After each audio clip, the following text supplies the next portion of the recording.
Yaxşı, bir dənə sakit durun, öz oxuyur. Kim oxuyar? Kim oxuyar bu cümləni izah edər? Bax, deyir ki, hansı cümlədə o əvəzindən sonra vergül qoyula da bilər, qoyulmaya da bilər. Yox. Müəllim binanın izah edə qoya da bilərsən. bilərik. Yaxşı, de görüm. Hansı cümlədə o əvəzindən sonra vergül qoyula da bilər? Hə, oxudum da onu mən. O da bizim kimi həvəslə çalışır. Bizim Acun həvəslə. də bizim kimi həvəslə Aha. çalışır da. Hə. Acun qoydu da yerinə. Hə, olmadı ki. Yox. Sonra. O həm də gözəl qarmon çalır. Acun həm də gözəl. Hə. Acun olmur. Aygün o O olmur. universitetdə oxuyur. Acun o universitetdə olur. Oxuyur, oldu mu? Ay, sağ ol. Yox, oxuyuramdı. Oxuyuramsa olmur. Aha. O binanın qarşısında dayanıb məni Acun gözləyir. qarşısında Acun olmaz. Düzdür.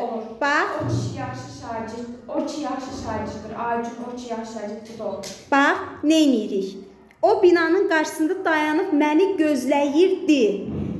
Onu silirsiniz bir dəfə. Yerinə Aygünü qoyursunuz. Binanın qarşısında məni gözləyir. İtmədi ki cümləmizin mənası. İndi ikinci dəfə onu yerində saxlayırsınız. Aygünü sadəcə olaraq əvvələ qoyursunuz. Aygün o binanın qarşısında dayanıb məni gözləyirdi. Nətər oldu? İki cür. İki cür.